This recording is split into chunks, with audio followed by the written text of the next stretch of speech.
শনিবার সকালে লোকাল ট্রেনের ধাক্কায় শান্তির বাজার মহকুমার কালাপাড়ায় মৃত্যু হয়েছিল এক অজ্ঞাত পরিচয় যুবকের। সেই ঘটনা 24 ঘন্টার কম সময়ের ব্যবধানে রাজ্যে ফের রেলের ধাক্কায় মৃত্যু হলো এক ব্যক্তির। এবারের ঘটনা রানীর বাজার ব্রজনগরে। মৃত ব্যক্তির নাম স্বপন দেবনাথ। পুলিশের বিবরণ, শনিবার গভীর রাতে খবর পেয়ে তারা রেল লাইনের পাশ থেকে মৃতদেহ উদ্ধার করে।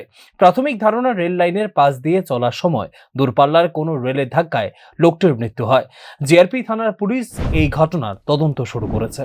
কালকে আমরা থানাতে একটা খবর আসে যে রানীবাজার ব্রহ্মটিলা একজন ড্রাইভার দ্বারা আঘাতপ্রাপ্ত হয়েছিল, মারা গেছে। তখন আমরা ওসি দিয়েছে, ওর আগে আমরা তখন গেছি, গিয়েছিল লোককে আমরা জিজ্ঞাসা করছি।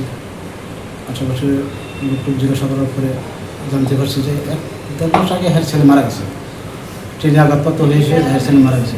তো সে প্রায় নাকি মদ খেয়ে থাকতো। তো ওই দিন ট্রেনের ধাক্কা খেয়েছে, সে মারা গেছে। অন্যদিকে 24 ঘন্টার ব্যবধানে পরপর দুজনের রেলের ধাক্কায় মৃত্যুর ঘটনায় চাঞ্চল্য তৈরি হয়েছে। রেল লাইনের পাশে নাগরিক সতর্কতায় সংশ্লিষ্ট কর্তৃপক্ষকে প্রয়োজনীয় পদক্ষেপ গ্রহণ করা উচিত বলে সচেতন নাগরিক মহলের অভিমত। Bureau report, news now.